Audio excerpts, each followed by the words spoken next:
All right, folks, coming up next on Roland Unfiltered, Dream Defenders under attack in Florida.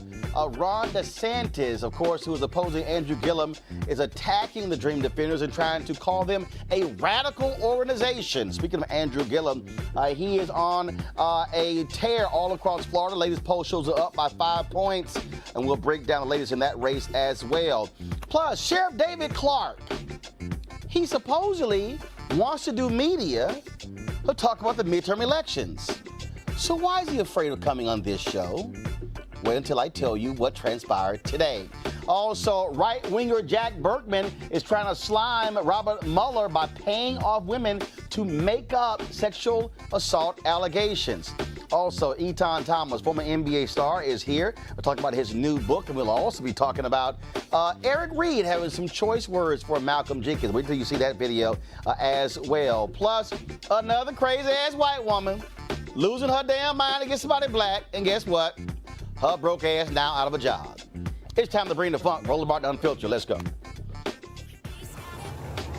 Whatever the miss, he's on it. Whatever it is, he's got the scoop, the fact, the find. And when it breaks, he's right on time and it's rolling. Best believe he's knowing. Putting it down from sports to news to politics. With entertainment just for kicks, he's rolling. It's on go, roll, y'all. It's Roland Martin, yeah. Rolling with Roland now. He's funk, he's fresh, he's real, the best, you know he's Roland Martin now.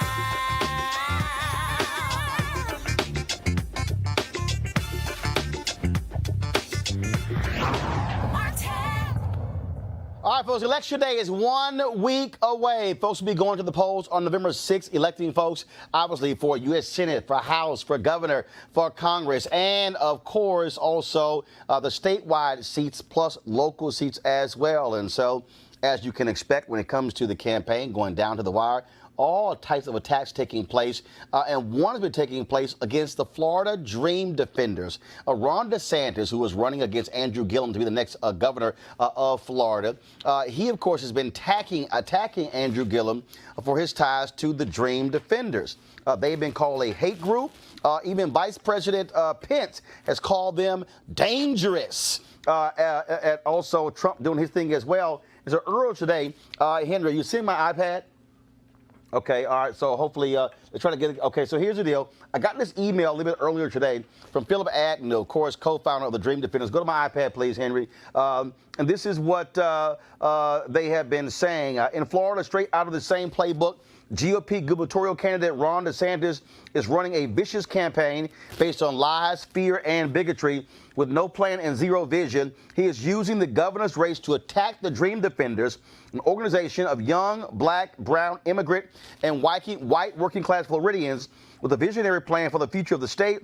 He is spreading lies about who they are and what they are fighting for. Now, of course, folks, the Dream Defenders were founded 6 years ago in the aftermath of the death of Trayvon Martin. Joining us right now is Philip Agnew. He is a co-founder of the Dream Defenders. He, of course, sent this email out.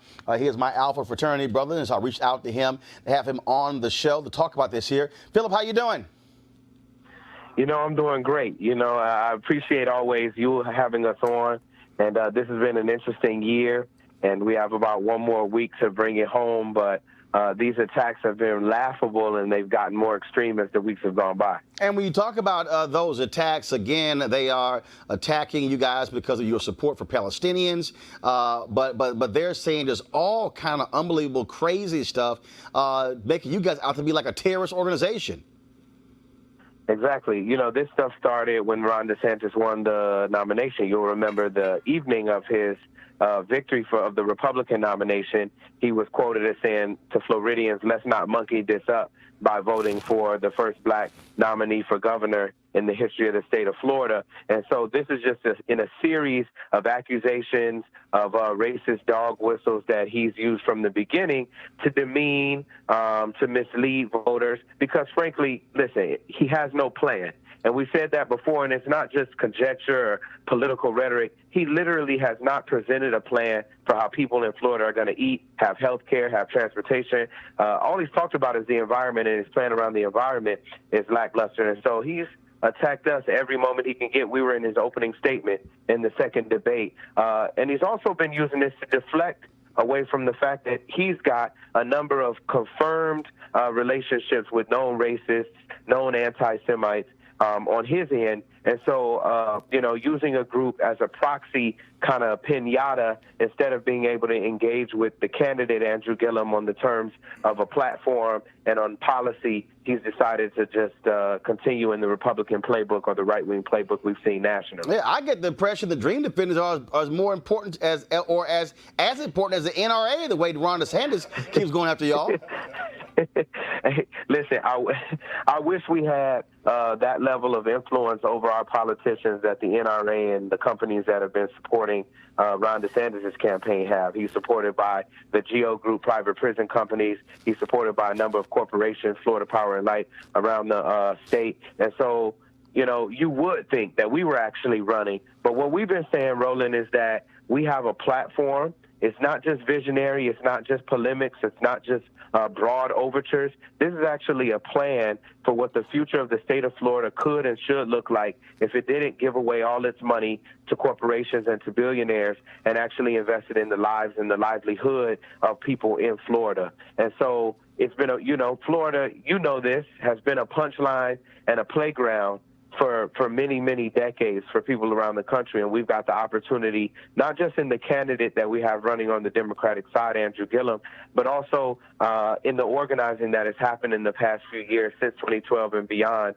And this rising generation of people voting want different things, they demand different things, and they're not going to tolerate other things. So what is going to happen over the next week? Obviously, they're coming after your organization. How are your other members responding? Have you seen an uptick in folks even donating to the Dream Defenders under this vicious attack? We have. People have been going to the website. They've been getting educated about the Freedom Papers, which is our vision. We've gotten, of course, you've got the right-wing trolls and bots on social media. But the fact is, you know this, when you're in the streets, when you're doing work, when people know you personally, you're not swayed by things that you see on television. And so over the next week, we're going to continue to do what we've done for the last 6 years, knock on doors, throw educational event this evening in Miami where we're going through all of the ballot amendments. This hasn't gotten as much attention on the national level, but this is going to be one of the longest ballots in the history of the state of Florida. We've got amendments, including Amendment 4, which is going to return the right to vote to 1.4 million people who have had that right stolen by the state of Florida because they had a felony conviction. And so this is, in many ways, the most important election in many of this generation's Florida lives. And so we're going to continue to work. We're going to win. We're going to continue to do the work of making sure that after November 6th, the people that we elect and the policies that we vote for are enacted and are held accountable. And, we encourage people to continue to go to the website, dreamdefenders.org, to learn about what we stand for and to ask questions about our stances. All right, then. Philip Agnew, we appreciate it, brother. Thanks a lot. Thank you very much, always. All right, then. Of course, also, folks, Donald Trump yesterday trashed Andrew Gillum by saying that Ron DeSantis, of course, is a Harvard and Yale graduate. Then he decided to say the Florida A&M graduate did name FAMU, but that Andrew Gillum was a thief. Well, last night on Fox, he went on Laura Ingram's show and said this.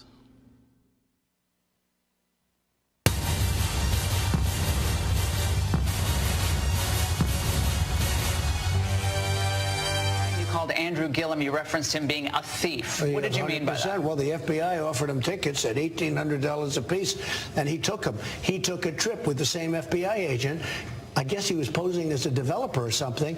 The man stone cold took this stuff. I don't even think he should be allowed to continue on with the He race. responded today by calling you weak. You're howling because you're weak. That's what he said in a tweet. I haven't heard that one lately. That's okay. Good. That's a change of pace. Look, here's a guy that, in my opinion, is a stone cold thief. And his city, Tallahassee, is known as the most corrupt in Florida and one of the most corrupt in the nation.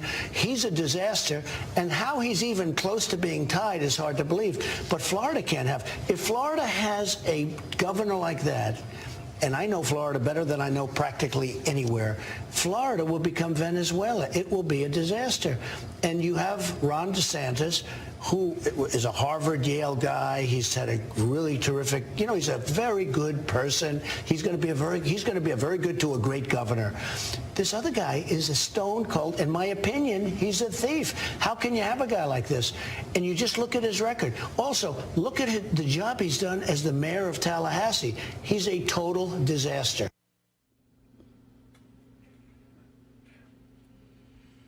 Stone cold thief.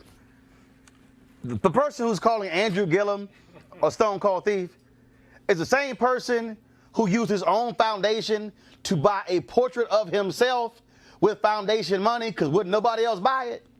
That's a stone cold thief. The same person calling Andrew Gillum a stone cold thief is the same person the New York Times laid out pretty much him and his daddy were tax cheats for all of these years when it came to their money. The stone cold thief, really? Because he took some tickets from the FBI. Allegedly. That's what you're saying? Let me help you out with something, Donald Trump. They've already said Andrew Gillum is not a target for the investigation happening in Tallahassee. It's called a fact. That's a F-A-C-T. I know it's a little hard for you because you lie more than anybody else who's sat in the Oval Office. But the reality is you straight lied. Ron DeSantis, great guy. Did he not keep the money from a dude who called Obama a Muslim nigga? Didn't get the money back. But he's a great guy because he went to Harvard and Yale. Yeah, I know a whole bunch of bigots who went to Harvard and Yale, Donald. But it's amazing how you also want to attack them when, last I checked, crime rate was down in Tallahassee. So, but you know Florida better than anybody else. So you know Florida better than anybody else. You know New York better than anybody else. You know Chicago better than anybody else. So you just know America better than anybody else. And then you kept saying, in my opinion. Let me remind you, Donald Trump, in your opinion, you said the Central Park Five should get the death penalty if they were convicted. They were later exonerated. And you refused to even take that back or apologize for what you had to say. Really, bruh? And then you talking Laura Ingraham. We know, hell, she lying all the time, too. Did she pay that bill with USA Today for her website? Because, they actually, Associated Press, they owed them for the articles and stuff. I just want to make sure that they paid their bill. Bottom line is we have a president who is weak, who is scared, and who also can't even look at something that's a fact and not distort it or lie about it. All right, let's talk to our panel right now. Y'all ready for this here? Okay. I know they can't wait to get into it. Right. They can't wait to get into it. Joining us, Derek Holly, President, Reaching America, host of Reaching America, an on-demand podcast. And I know he just shake his head, being a black conservative. He's like, damn it, why did that man got to keep talking? Teresa Lundy, Principal, TML Communications. Spencer Overton, President, Joint Center for Political and Economic Studies. And Etan Thomas, former NBA player, author of the book We Matter, Athletes and Activism. Derek, what the hell? What the hell? First of all, call him a thief, and I love the whole juxtaposition. Ron DeSantis, Harvard and Yale, and then this other guy. As if Florida A&M is an irrelevant university. Right. And it's unfortunate, that the president is offering opinion on this particular guy. But it's also unfortunate that anybody who runs for an office right now, your entire career, whatever you've done, is put on display. And even something as small as, getting some tickets, Jay-Z, Hamilton, whatever they were, comes out right now. And so I can't go along with what the president said, okay? And so it's just unfortunate that things have gotten to this point that the president even talks like this for a candidate, a potential candidate in Florida. This Roland is just a racist dog whistle, right? You remember Maxine Waters had a low IQ, he said. Oh, Andrew Gillum is a thief and is corrupt. the person who can't stand up to the Saudis and the Russians because of his business interests, of course, he's not corrupt, right? The person who can't reveal his taxes, he's not a thief, he is not corrupt. Black folks need to get out and vote. That's the end of the day. Black folks need to vote. Hey, Henry Holt will say, Teresa, here we go to my iPad. Here's Andrew Gillum's response. P.S. Mr. Real Donald Trump, I'm a graduate of the Florida Agricultural Mechanical University, FAMU, and HBCU founded on October 3rd, 1887. Google it. Wow.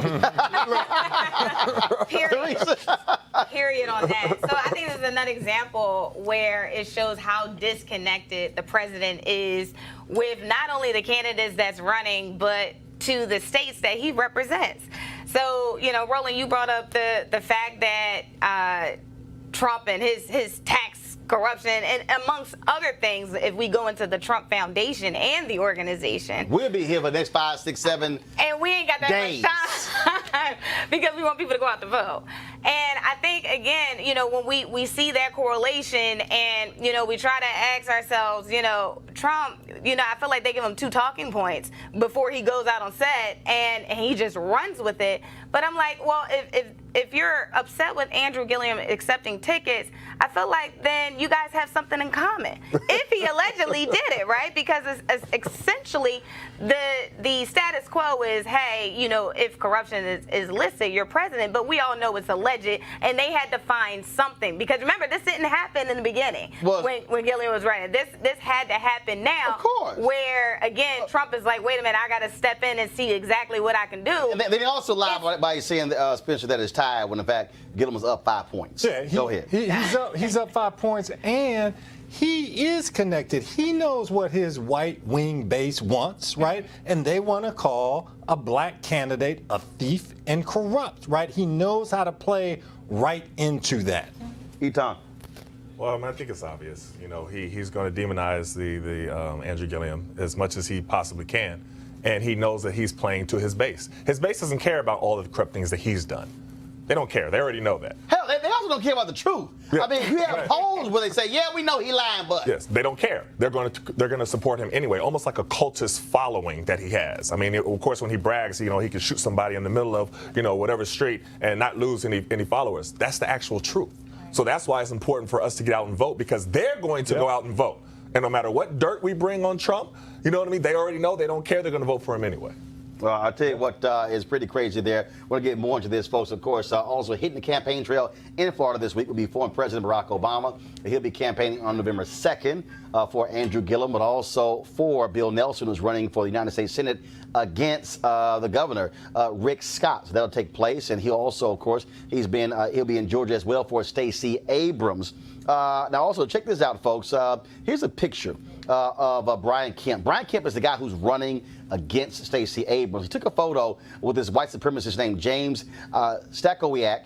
He's a multiple convicted felon, and there are videos instructing people to shoot black people in the back. Wow. Press play.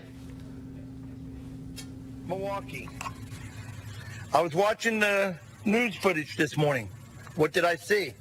I saw women and children, okay? And I'm going to tell you, people, that I don't care if they're women or children, anyone coming out of the store should be shot on sight. They should be shot exiting the store. If they make it down the street, just take their asses out and shoot them in the back. That's right. And here's another answer to the bitches, losers, and maggots known as BLM. You want to see this is the solution to BLM. Okay? And BLM,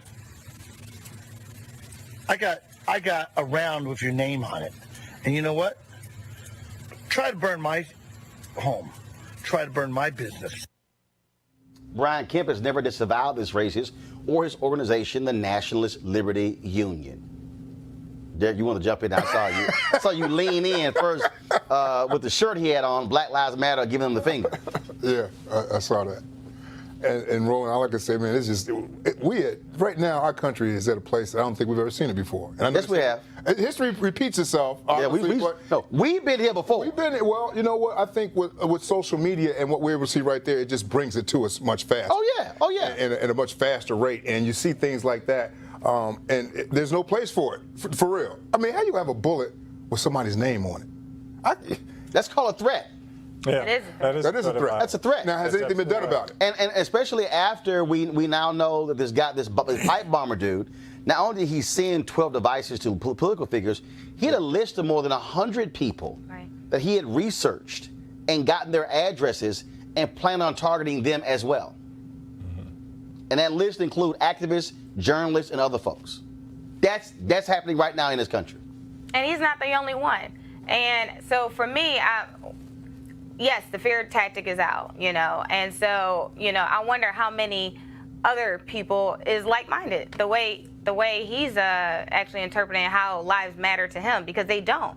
Brown lives don't matter, our lives don't matter, and I'm wondering, essentially what is our government going to do about it? But at the same time, Roland, I will say that the rhetoric, I mean, that right there, it's on both sides. There's a Republican guy who's running for an office right now, and he's got 5 kids, and they threatened to shoot all 5 of that man's kids. Who?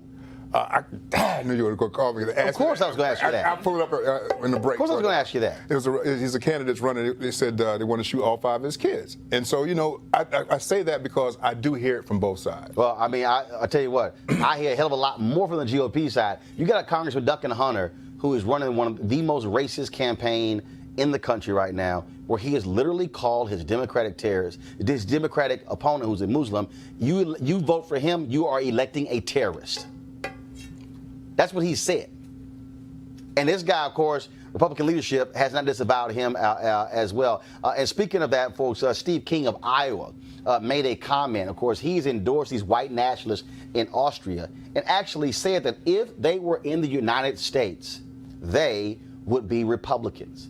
This is the same Steve King, of course, Republican from Iowa, who has made all kind of racist comments in the past. And he also endorsed the white nationalist who's running for mayor in Toronto.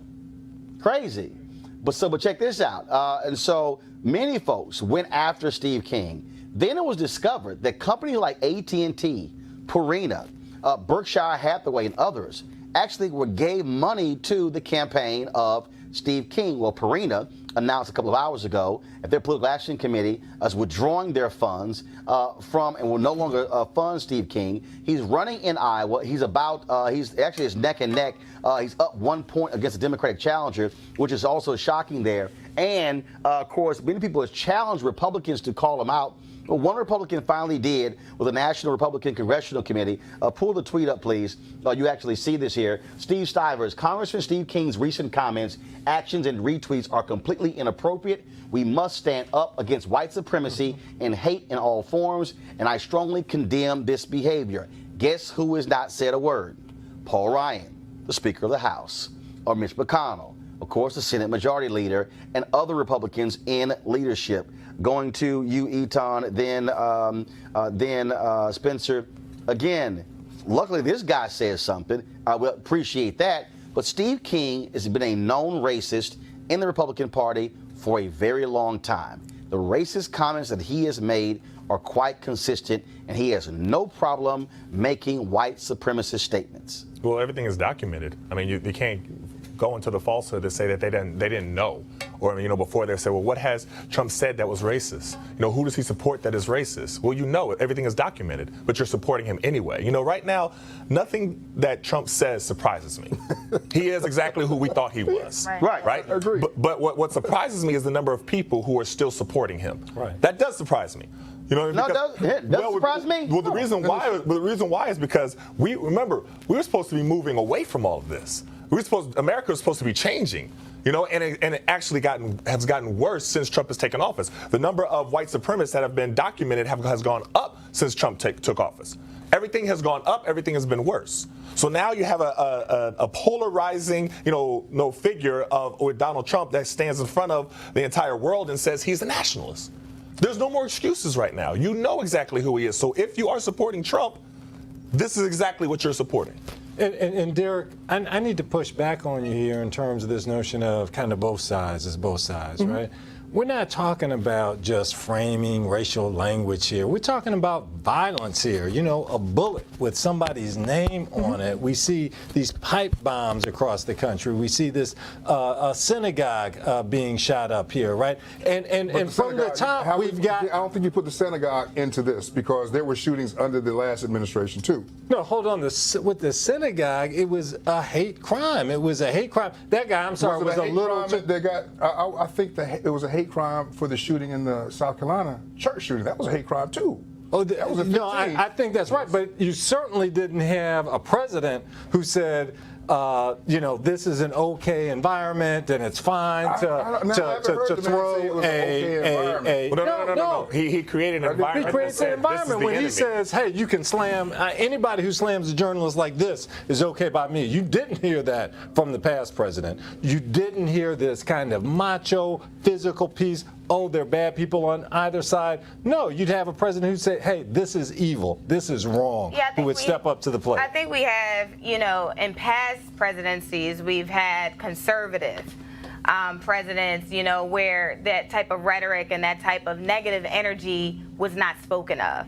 So I think, you know, right now we have, you know, a president who's pretty much outwardly saying, you know, I disavow this. This is unwanted. This is what's expected. I am with the nationalists. I am with also prosperity. Basically, we have a president that's showing he is the American dream, and you know, and he shows that through his finances. He shows that through his wealth, and now he's showing that through strength and power. But what I don't, for me personally, I don't care for how he's actually portraying what power looks like, and as he compares it to other countries. So I mean, U.S. is its own, right? We have our own, you know. Peace. I mean, you know. Bad things are going to happen. The question is, what is the response to it, right? Agreed. Is there leadership in terms of responding to things, in terms of calling out what's bad and improper, in terms of violence, that kind of thing, right? But then also trying to create an environment where folks can come together and move forward together. And we don't see that right now in terms of 1600 Pennsylvania Avenue. Here's the thing. Now, I don't dispute anything you guys are saying. I don't. However, when you travel in different circles, there are people, believe it or not, in this country who believe that man is doing a great job. And so when you look outside of urban cities, Washington, D.C., Atlanta, Chicago, New York, the rest of the country sees things a lot different than what we do. Right. And it's unfortunate in some cases. But that's where we are right now with this guy. And I had the opportunity to participate in a town hall forum in Baltimore a couple of weeks ago that was put on by Ozzy.com. And they're going to do these forums, town hall meetings in several countries, several cities. It's Carlos Watson? Carlos Watson. Right. And so in Baltimore, it was 100 black men. Right. And so one of the panelists was Raj Torres, the guy who founded Black Guns Matter. And the question came to him was, is the American dream still alive, and are you optimistic that it is? Right. And he had a very interesting answer. And he said, I'm not optimistic. He said, but what I am, I'm strategic about what's going on right now. And he was strategic in terms of finding that organization under this administration. Now, we've got 2 more years, at least 2 more years of this guy, and possibly 6. And I think right now we all need to be strategic in how we maneuver with this administration, because it is what it is right now. And we can sit up here and talk about all the things that are going wrong, and there are a lot of things going wrong that we don't agree with. But at the same time, what are we going to do about it? And how do we maneuver through this administration and everything that's going on right now? Well, I think there's a lot that we can actually do about it. I mean, I don't think you're kind of painting a picture as if we're kind of helpless. No, not to paint that at all. I don't mean that to imply that at all. This is what you have to be able to call it what it is. I mean, now I had a glimmer of hope for a second that maybe he would show a sign that was a human side. You know, after the pipe bombs were sent to past presidents. A couple people said I had a glimmer of hope to think that he would come out and he would say that this was wrong, and then take responsibility to say that maybe I need to push back and about of my rhetoric and my atmosphere that I created. No, he did not. He attacked the media. He attacked the Democrats. He pointed the finger at everybody else except for himself. Right. And this is getting in the way of campaigning. right? Like, hey, we've only got a finite amount of time before. Again, it's about me and my agenda as opposed to, hey, what's the nation need? I'm the leader of this nation. Let me step up to the plate and provide some leadership in terms of the nation. Yeah. And I agree. I agree with you guys. Okay, like I said, but then again, there's another huge part of America that thinks it's got. So what is that strategic portion strategic that you for you? What's strategic for you? How can you maneuver within this administration, and what's best for you? Because here's the thing, ain't nothing going to change right now. Even with midterms, you got midterms coming up. Things could change midterms coming up right now, and so that will determine a lot. And so polls are saying both sides. So it's going to be interesting, and I would encourage everyone to get out and vote. Everyone to get out and vote, regardless of who you're voting for. Right. I agree. So. No, I think that is right, but I think there's this other piece, which is you can't just go along with the show in terms of the guy has been inconsistent and he has lacked kind of moral clarity and vision here, right? And it hasn't been about the country. It's been about, the Saudi piece. The government is going to kill somebody in their own embassy, and you're going to hem and holler, and you can't step up to the plate and say that's a problem. Well, we can also talk about the caravan, what's happening right now. Again, this is fear. This is fear being used to, I think, gin up the base of Donald Trump. And that's what you have here. I mean, first of all, the folks they're not even at the U.S. border. They're at the Guatemalan-Mexico border. They're making and so then you have folks going on Fox News. They're going on Fox News and they're saying, they're carrying disease and they're bringing smallpox and all this. First of all, there are people literally sitting in television studios in New York saying what people are carrying in the caravan, no idea, no facts whatsoever. And again, it's speaking to fear. Right. And there's some Muslims mixed in there, too. And in fact, last night, Trump, this came up last night when Trump was talking to Laura Ingraham. Press play.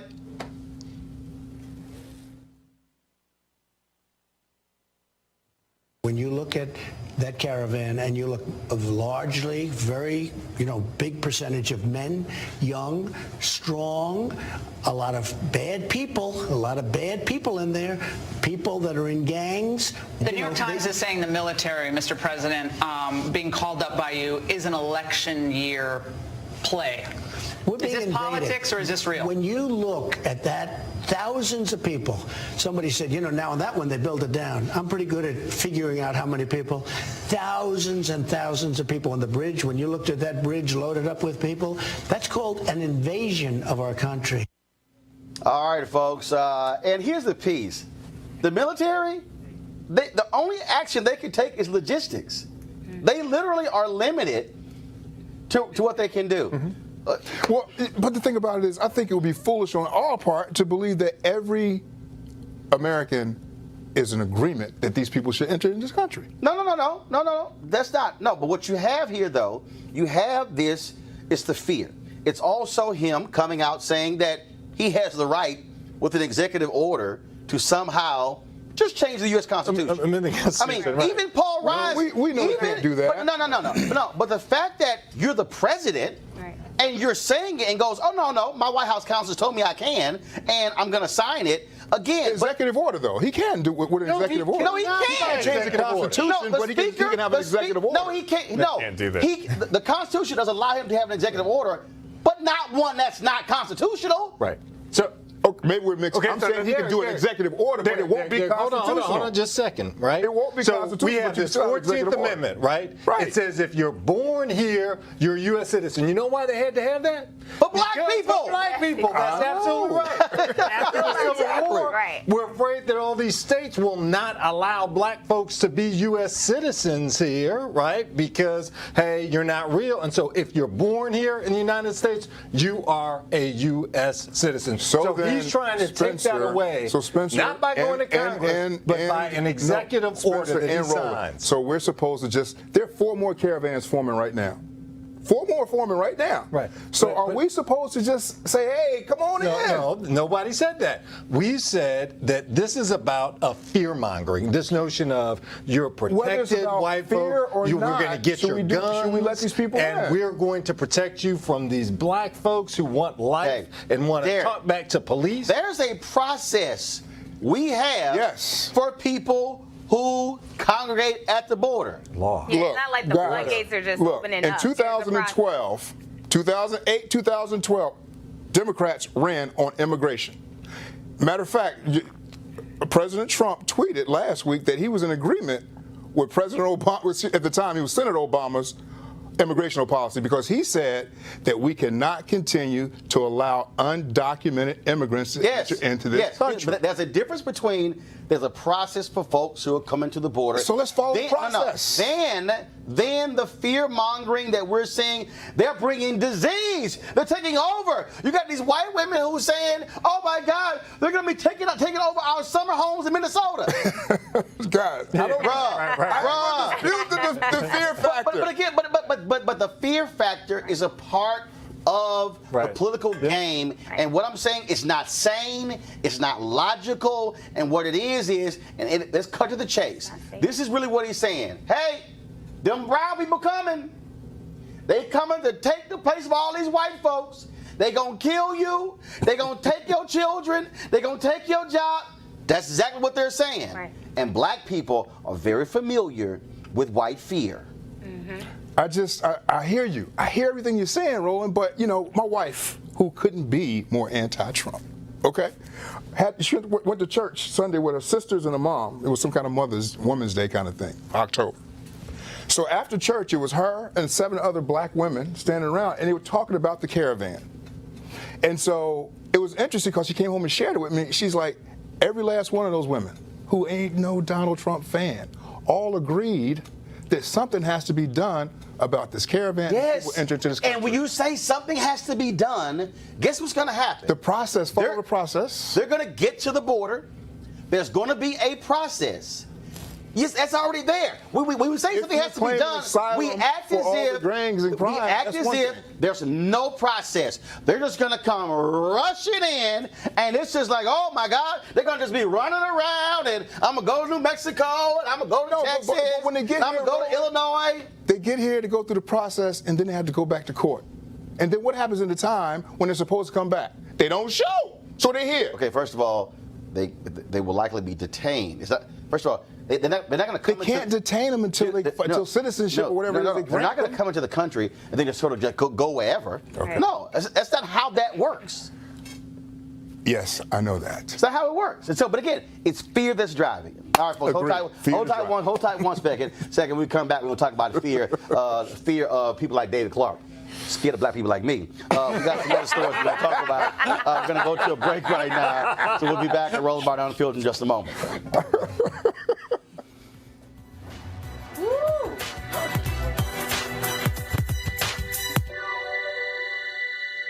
In a racially divided society, majority rule may become majority tyranny. Law professor Lonnie Guinier.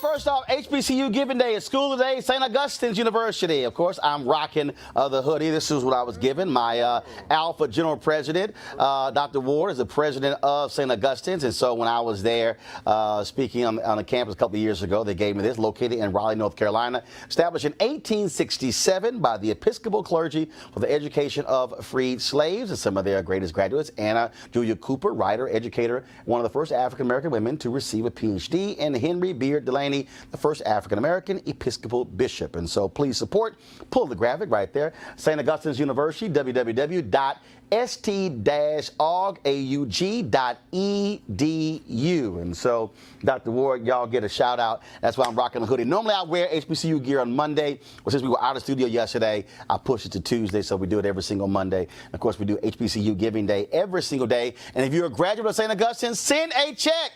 Don't be walking around in your hoodies and your hats and you ain't sent no money back. for the next student. Also, folks, so that's right now. I want to thank one of our newest supporters. I'm going to talk to you about right now. If you're looking for a hot new investment opportunity, I have two things I want you to think about: legal marijuana and crowdfunding. Now, you just let that sink in for a second. Our friends at Transatlantic Real Estate have created a unique opportunity for everyday investors like you to get in the game for as little as $300. Typically, it takes millions or billions to invest in the legal marijuana industry.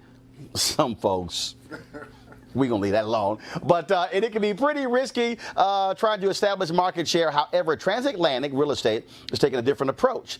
They buy the land that supports marijuana grow operations and lease it to licensed, high-paying tenants. Now imagine being a landlord to licensed marijuana farm with the prospect of further legalization and changing public perceptions about marijuana. Some investors could end up making serious money over the next few years in this multi-billion-dollar industry. The best part is they're using crowdfunding so you can get in now before they take the company public. If you want more information, go to marijuanastock.org. That's marijuanastock.org. So check them out and you can get in now. So we'll, of course, see what happens. And, of course, we'll also be covering a lot more of that issue because more African Americans are also getting in that business as well. All right, y'all. So, look, we're on this show. We talk to all kinds of black people.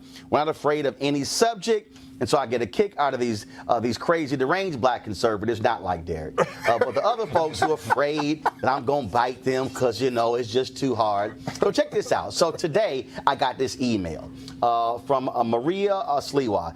And so she has a PR agency. And so this was the email, y'all. Pull it up. America's sheriff and straight talker David Clark is available to comment on the midterms. All right, let's talk. So I said, Jackie, send him an email. So Jackie, our booker, sent him an email and they said, oh, no. David Clark, he prefers talking to conservative media. Bruh, what you scared of? Now, first of all, the email came to me. Don't send me an email saying you want to talk to me about the midterms, and then when it's a brother, you don't want to talk. So then I went on Twitter and said, here's David Clark being a snowflake. And then he's like, oh, there's Roland Martin being a lib, calling people names. Y'all, he calls people names all day, every day. Etan, I just love the crazy folk. Because first of all, he all had no cattle. Right. Okay? Right. Because somebody tweeted he a rhinestone cowboy. That was pretty damn funny. But what gets me is, I've had him on the show twice before. Yeah. He goes, I prefer having discussions about facts, and about research, like plagiarizing your thesis. Fact.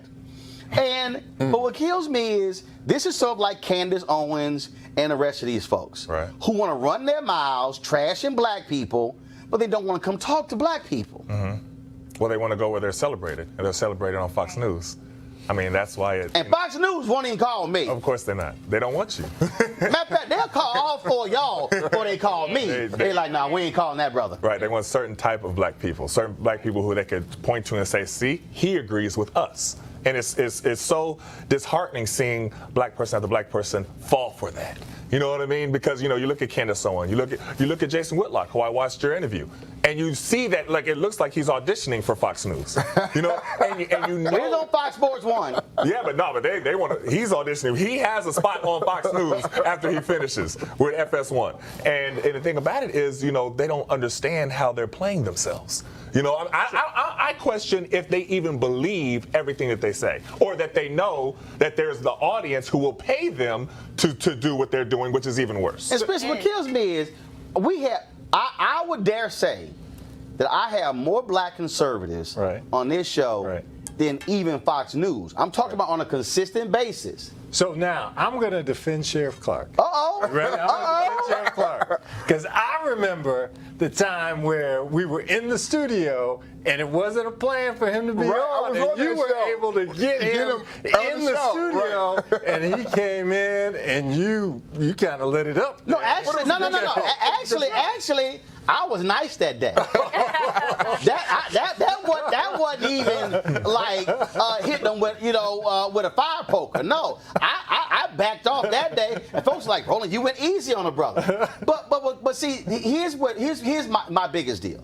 And so I appreciate whether it's Derek, whether it's Malik, whether it's Shannon, whether it's Brandon, Eugene, a whole bunch of black conservatives who say, no, if we gonna talk, and it's gonna be a family conversation, Let's be part of the conversation, right. But see, my issue with the folks like David Clark and Candace Owens and some of these other fools, they are in a sense dancing in front of white people. No question. Yeah. And see, that's my issue. Right. See, don't tell me you trying to reach black people, but you won't talk to black people. Yeah, right. Just like Donald Trump. Right. Donald Trump has lied. Laura Ingraham asked him, is he going to have any inner city rallies? What that means is, are you going to go talk to black people? He goes, yeah, they're on the schedule. We called and checked. No, it's not. He has no intentions of talking to black people. He loves talking about black people to white people. Right. But he won't come talk to black people. He won't sit down for interviews with black people. He won't sit down with black-owned media. Yeah. He won't have these conversations. But he did talk to Kanye, though, didn't he? Yeah, he talked to Kanye, right. Him and Jim Brown. Right. And I think Jim knows he was there, maybe. But again, that's what you have it, Teresa. You have this game being played. And when I say to a Sheriff Clark, man up and walk in, have a debate. Because here's the piece. I ain't afraid of Fox News. I ain't afraid of Sean Hannity. I ain't afraid of Laura Ingraham. I'm not afraid of Martha McCallum, Tucker Carlson, Lou Dobbs, Kennedy, Outnumbered, all of them. The 5, the 7, the 9. It don't matter. Matter of fact, I got no problem that if it's 10 of them and just me, that's unfair for y'all. I think Roland, you have to. Bruce Lee. Roland, you have to. I'm going to be like Neo from the Matrix. I'm ready. But Roland, you also have to understand where the media climate is. As you well know, when some of the black community, when we listen to, the show and the podcast, we know we can go to Roland Martin's show and we can hear facts, right? We can hear history, we can hear significance. And I think, again, when Etan was talking about the celebration of African Americans, that's why Candace Owens and some of those other characters go on Fox News and they're talking the way they are, which it looks like they're dancing, is because that they're one, yes, they are being financed, but two, even when I believe Candace came to Philadelphia, it's my hometown, and she was literally probably 2 blocks away from the hood when she had a bunch of people protesting her out of a restaurant, right? And she literally looked like a dart, right? Didn't say anything, hiding and everything else, like, oh my God, I'm in almost the black community, what to do? First thing she did was go on Twitter, so I mean, but there was no, and it literally probably was like 5 people exiting her out the restaurant, so it wasn't even big. She can't handle the heat, because outside the White House on Friday, she accused me of calling her Uncle Tom and Coon. That's why she blocked me. And I said, Candace, I blocked other people for using those words. In fact, if when Umar Johnson was on my show on TV One, that was a good when he called Eugene Craig a coon, I said, oh hell no, you're not going to use racial slurs on my show against another black person. Got it. Not going to happen. And I said, Candace, show me the proof. Right. Show me the proof. I'm still waiting because she can't find the proof.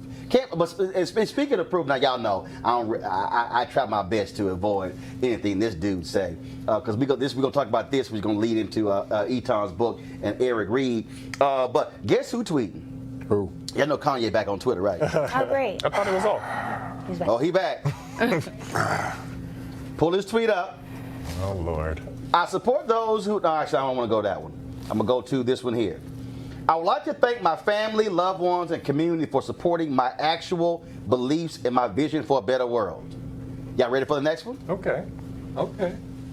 I introduced Candace to the person who made the logo, and they didn't want their name on it, so she used mine. I never wanted any association with Blexit. I have nothing to do with it. My eyes are now wide open, and I now realize I've been used to spread messages I don't believe in. I am distancing myself from politics and completely focusing on being creative. Wow. Now, Blexit, of course, is this this thing that Candace Owens come up with, saying that black people are going to be exiting the Democratic Party, and they have this. So she gave this so-called State of the Black Union speech on Saturday. But you're gonna love this one. She wrote something and put it in Breitbart. Oh yeah, a lot of black folks reading that one, and so they're trying to tie it to Brexit. Of course, with England leaving the European Union, they're calling it Blexit. But clearly, Kanye is not happy how he's now being used. Hashtag Kanye, we tried to tell you. Etan? I mean, what could you even say? I mean, we did all try to tell him, and it's sad. You know, sometimes I'll watch Kanye go on. I don't want to use the word rant, but I can't think of any other word. It was a rant. All right, I'll use rant. Dog, when you go to the Apple store and still on top of the table and you start ranting, it's a rant. Right, it's called a rant. And I just look at him and I'm like, you know, I remember, I'm old enough to remember the old Kanye, the Kanye with Chicago, because he used to do all the beats for the conscious rappers. You know what I mean? I remember seeing him as a surrogate for President Obama at some of the events. He was a completely different person. Yeah. So I don't know what happened. So let's just... Life. No, I can't blame him for this one. I can't blame him for this one. Look, honestly here, I think he's going through a very tough time here. And, you know, there may be some medical issues that we don't necessarily know about or have all the details on. And so, you know, hopefully he's kind of getting help and he's moving through it. But he's realizing how he got played. Right. And that's the whole deal here. And look, I have talked to, and I made this point because when Candace's group, they blocked us from getting a media credential. They approved us, then they said, oh, no, y'all weren't approved. Jason Johnson with the Roots, same thing. And I emailed them back. I said, y'all realize I've interviewed every major black conservative in the last 25 years? And y'all don't want anybody covering your stuff because you don't want to be questioned. And all those young black conservatives, they were posting videos, and they were just spouting stuff, and literally, they didn't even know people like Arthur Fletcher, or folks like Bob Brown. They had no, for them, and this is the issue for me, and so here's the most offensive thing for me when I listen to the likes of a David Clark, a Candace Owens, a Larry Elder, a Jesse Lee Peterson, and folks Star Parker, Deneen Borelli, is that what they do is, and this is their game, and I want y'all to understand this here, this is their game. Their game is to trash black people. Their game is not public policy. Their game has nothing to do with issues. It's to say black people are stupid, or slaves, living on a plantation, dumb. Even those little young black conservatives at that summit, okay, which was actually a free summit, they flew them in and paid for their meals and their hotels, so it wasn't like it was a real conference. I hit them up. And you know what they said? Well, why are black folks voting Democrat? And I kept saying, what's your agenda? I said, if you were standing in a room full of black people, what's your agenda? Derek, they have none. They're not about substance. J.C. Watts, Elroy Saylor, Kay James, I can go down the line. Those are black conservatives, those are black Republicans who actually have substance, who you can talk to, who you might disagree with. Oh, yes. Kay, I sat down with Kay over summer for a 20-minute interview. JC's been on my show. Elroy's been the panelist on the show as well. Angela Saylor, his wife, has been on the show. Michael Williams. I can go down the line. Alan West. I can go down the line. Will, why is it escaping me? Congressman, come on, out of Texas. Will Hurd. Okay. We've had them all on the show. Those are real black Republicans. These are folks who are following the entertainment of Trump. Yeah, I think a lot of times, I've said this myself about some of them, you know, it's talking points. There is no substance. And so, hence me being here, because I believe in what I feel. So I do think I don't think Kanye, back to him, I don't think he can carry a message.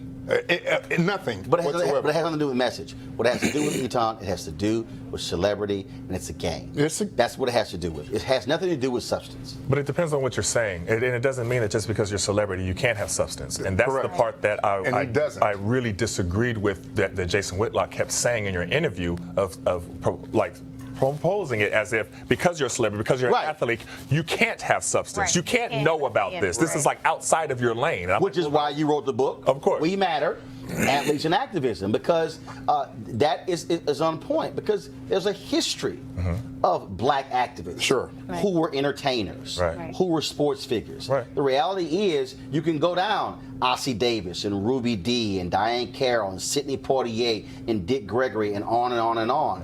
Harry Belafonte, artists who use their platforms to also be active. And you're right, that was the issue. The issue that I have most with Jason Whitlock is he says they're stupid, they're dumb, they're ignorant, they're not smart enough to know what they're talking about. When the fact of the matter is, no. You got cats who, when he said, "Oh, y'all is all of a sudden turning them into intellectual heavyweights." I mean, it was this whole. It literally was. He literally was the equivalent of just shut the hell up and play entertainment. No, that's exactly what he said, and it was very demeaning. And, you know, it always hurts more to see somebody that looks like you on TV saying that. But that's kind of his shtick. That's how he gets on, and then he's been doing that for a while. And the issue isn't just having an opinion that differs from yours.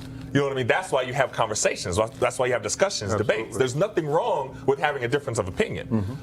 So the reason why I wanted to put together this book was to show all of these athletes who are using their voices, current athletes, because like you pointed out, you know, people are often, you know, quick to say, well, there's no modern day Muhammad Ali. Or Kareem or Jim Brown or whatever. Right. But then when you do have somebody who does take a stand, then they criticize them for, like Jason Whitlock did. He's like, what is he trying to be, baby Malcolm X? As if that's an insult. As if that is there's certain black people who would say to call somebody baby Malcolm X or Angela Davis would actually be an insult. You know what I mean? That's not an insult. And you talk to Kareem Abdul-Jabbar, Bill Russell, Steve Kerr, Jamel Hill, Oscar Robertson, Dwayne Wade, Russell Westbrook, Michael Bennett, Carmelo Anthony, Soledad O'Brien, Chris Hayes, Tamika Catchings, and others as well.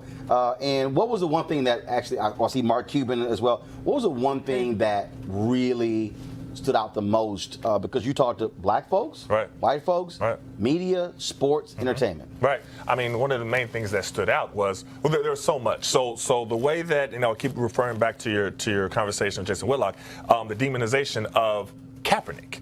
And the belittling of Kaepernick and the meaning of Kaepernick. Like, he had no idea what he was talking about. He had no, you know, and he kept saying, you know, I've spoken to different people and, you know, they said this and this about Kaepernick, and he has like identity issues and all these things, trying to kind of kill the messenger because you disagree with the message. Well, I interviewed some of Kaepernick's teammates. I interviewed Eric Reid. I interviewed Torrey Smith, who was a teammate at the time. I interviewed Dr. Harry Edwards, and we know the history of Dr. Harry Edwards, but he was also his mentor on the team. And he's specifically telling why Kaepernick was taking a knee. And when you hear Eric Reid talking about how it hurt him to watch killing after killing happen. You know what I mean? And nothing being done. And that's what I wanted to do with the book, because, you know, this person took a knee, this person didn't like this person wore a T-shirt. Now I'm going to go deeper into why they wore the I Can't Breathe T-shirt. And allow them to explain it, which a lot of media folks would not do, to listen to what they had to say. You talked about Eric Reid, of course, on Monday. Actually, it was a Sunday. After the game, some media asked Eric Reid his whole back and forth with Malcolm Jenkins. I can't wait to get y'all thoughts on this. And so this was the interview that took place after the game, where Eric Reid explained a week after his fight with Malcolm Jenkins why he called Malcolm Jenkins of the Philadelphia Eagles a sellout. Listen. I can give some more clarity to why I believe he's a sellout if y'all got a minute to hear a story. Sure. Y'all remember that players owners meeting in New York City? So we were brought in under the premise that the NFL wanted to use their resources to help the black community. We established within the first 5 minutes of that meeting that we weren't there to negotiate an end to the protest. After about an hour and a half of talking, Bob McNair says, I think the elephant in the room is this protesting. Terry Pagula follows up with, yeah, I've already lost 2 sponsors for my hockey team. We need to put a Band-Aid on this, and we need a black figurehead to do it. It's the Eagles owner's name. Lurie says, we can do more for the black community than you can ever imagine with our resources. Bob McNair then says, yeah, just make sure you tell your comrades to stop that protesting business. So we leave that meeting. We reestablish internally, the people that are involved with the Players Coalition, that we weren't negotiating an end to the protest. The NFL said they wanted to use its resources to help the black community, so I was fine with giving my opinion on how they could do that. That changed the last week of November when Malcolm called me on the phone and asked if the NFL made a donation to the Players Coalition, would that be enough for me to stop protesting? He said that they were willing to do $5 million. And I told him, no, we've already established for the 2 times prior to this that we weren't negotiating and into the process. He then asked me, well, how much would it take? So I ended that conversation. I reported back to the other players what he said to me. And at that point, we removed ourselves from the Players Coalition. That weekend, Malcolm stopped protesting. He said that it was time for everybody to stop protesting. He didn't protest the rest of the year. The following May, the NFL and the Players Coalition finalized and announced their deal. And within 24 hours of that, the NFL changed the policy on the national anthem, requiring everybody to stand. So those series of events are not a coincidence. The NFL used him to change the anthem policy to force it into the protest to satisfy its sponsors, like Terry Pagula mentioned, and probably also to satisfy the President of the United States. Etan, he laid that thing out. Yeah. He said a lot. He sold out. And you have to understand the passion that he has and what he feels about what he was doing. You know, it's not something that he looked at as an opportunity to further. You know, this is the thing. I interviewed different people from the Players Coalition. I interviewed Anquan Bolden. I have a lot of respect for him. You know, he talked about why he got into activism in the first place. Right. Talked about seeing his cousin being killed by the police and hearing it and talking to him on the phone why his cousin's being killed. Interviewed Eric Reid, and he's talking about why he's passionate. So they both have passions and are pure as far as to why they're doing this. I think they have different views of how to handle the NFL wanting to insert themselves and react to the protests. Which, let me say this right now, is no different than when SNCC differed with MLK, who differed with the NAACP, who differed from CORE, who differed from others. What they did was they got in a room, they sorted those issues out and said, how then do we move forward? The thing that was interesting here, Spencer, was when Eric began to break down how the NFL would say, oh, no. In order for this to happen, we're going to limit how much each player gives. He's like, wait a minute, hold up. How you going to limit me to $5,000 if I want to give $25,000? And so it was as if the NFL was like, no. If you want this money, then all these different strings and restrictions where they, in essence, were determining. It's kind of the puppeteer type of thing, still in control. And, you know, these brothers still stepped up to the plate and said, hey, we're going to do our thing and we want some real freedom. We're not just kind of being the marionette. And I think, Teresa, when you listen to Eric Reid lay this out, and we have not heard Malcolm Jenkins come out to dispute any of what Eric Reid said. He hasn't said, okay, let me correct the record. That's an issue, because when you listen to Eric talk about how they were going to limit this and limit this and this, and we're going to take it from breast cancer and shift it over here, basically they were just playing the little shell game, 3-card money. So in Malcolm Jenkins' defense, he picked and chose a battle he believed at the time he could win. And at that time, it was the financial gain.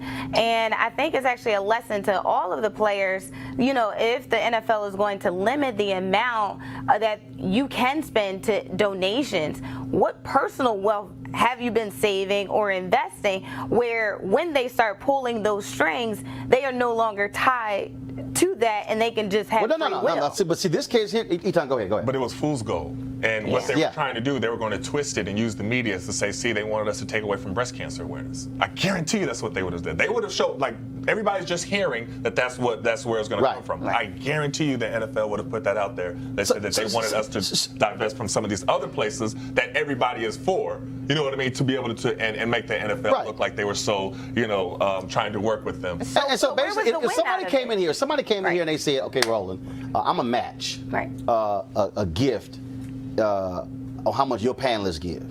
Okay. And if it's 5 of us. So we say, okay, fine. We're going to give 50 grand. And I say, I'm going to give 25 of that 50 grand, and then y'all make up the rest. An outside person said, no, Roland. You can't give 25. You can only give 75. The rest got to come from everybody else, which is ridiculous, because what Eric said is that essentially the amount of money they would have to get $5 grand from nearly every player on every NFL team to match the amount the league was given. Why should you care if one player gives 50 or 75 or 100 or $1 million? Why? So they can say, look, we tried and they didn't do their part. Yeah. They put an offer on the they're table. Playing chess, not checkers. So they're trying to. You're creating the rules. Right. You're controlling the narrative. Yes. You're controlling everything. And yes, if it didn't work, we did our best. They turned their backs on $80 million. Right. I thought it was supposed to be $100 million. Last year. Well, it was supposed to be $100 million. And even then I looked at it as like, you know, when you broke it down, I think it came out like $2 million a team and over 5 years. It was over 5 years. So it came out like $2 million a team. And these teams make more than that on Sunday concessions. Right. So it was nothing. And it was all about, can y'all just shut the hell up? It was. Stop protesting. And that's what the whole deal is. Absolutely. Final comment. And another part that really bothered Eric Reid was there was no mention of Kaepernick not being blackballed. And that they wanted that to be something that was in there. So like, wait, so Kaepernick's still going to be blackballed, and we're still going to go actually along whiteballed. I'm sorry, and we're still going to go along, and that's just going to be okay. And he felt almost that they just kind of pushed him to the side. Yes. Now, that's not to say that the Players Coalition hasn't done a lot of great things. They've been here in D.C. lobbying for laws to be changed. They do a lot of criminal justice reform. They do a lot of good things. So I don't want to not say that. But as far as Eric Reid is concerned, the way that it went about, I can understand why he's upset. And I also know some people who are very upset that there are 3 white women who are running the Players Coalition. I'm just letting you know. I'm just letting you know. That's what, and I saw it personally when I was on the panel with them at the Super Bowl in Houston. Hey, Roland, yes. What's the name of the book, and where do we get it? That's what I'm about to do. I got this. Okay. I'm just trying to look out. I got this. Just keep your ass over there. I picked the damn thing up, and unbeknownst to you, the control room, I can hear them say, pull the graphic up. We got this, Spencer. All right. Damn. But why don't your ass go ahead and say it since you want to go ahead and do it? Go on, hold the book up since you look at that camera right there. No, look right there. Right here. So where do we get this book? Damn it, tell them the name of who wrote it, the name of the book. We Matter. Athletes and activism. Look at the camera when you doing it. Since you want to do it. Athletes and Activism, We Matter. That ain't it. The book is called We Matter, Athletes. Do it right. Do it again. Oh, hell no. Y'all, the book written by Etan Thomas. It is We Matter, Athletes and Activism in bookstores now. Get it online as well. Go support your black bookstore. All right, y'all, last story before I got to get out of here. Another crazy white woman. Y'all know these white women losing their damn mind. I don't know what's going on with them. They must be on the same stuff as Kanye. On October 19th, a drunk white woman, Susan Westwood, harassed 2 sisters in a North Carolina apartment parking lot, threatening women with a gun. Then they decided to call the police on Westwood. Y'all got the video? Yeah. Press play. I'm still going to make $125,000. I'm still going to make $125,000 Monday morning. Who are you? Do you live here? No, I'm not going anywhere. I'm not going anywhere. Is your boyfriend here? Is your baby daddy here? Nobody cares. I'm if you white and I'm hot.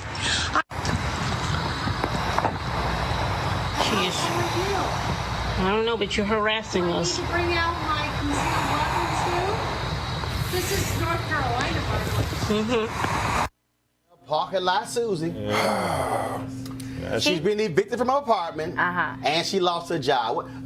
But she's still gonna make hundreds of thousands of dollars on Monday. Okay. Allegedly. And this is real quick.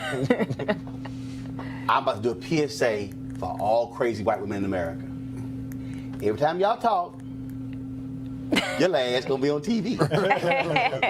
We got Facebook, Twitter, Instagram, Tumblr, we got Snapchat, we got all of it. Your ass gonna be on TV. And we gonna make you famous. Now here's the deal. If every crazy white woman act a fool and lose their job, we could wipe out black unemployment. So I think what we should do is for every crazy white woman who lose her job, we should then send 20 black people in to apply for the job because we know one just opened up because the crazy white woman just got fired. And so here's the deal. To all the crazy white women, if y'all want to help really lower the black unemployment rate, please keep acting a fool and cussing out black people because guess what? This clearly is about to be the greatest job creator for black people in America, courtesy of crazy white women.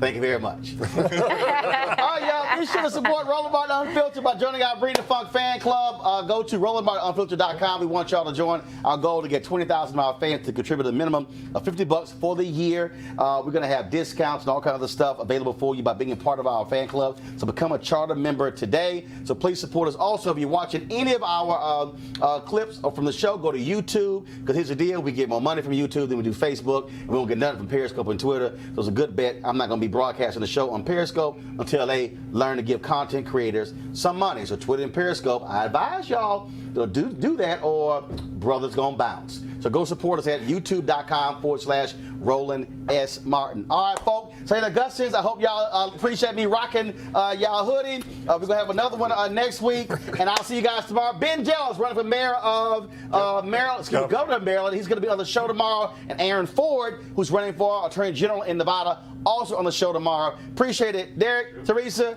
Spencer, who want to be the damn show host, as well as Etan. Thanks a bunch. Y'all don't forget to get his book. Again, We Matter, Athletes and Activism. And Spencer, buy your own damn copy, because you ain't getting this. I got to go. Holla. Had a good time.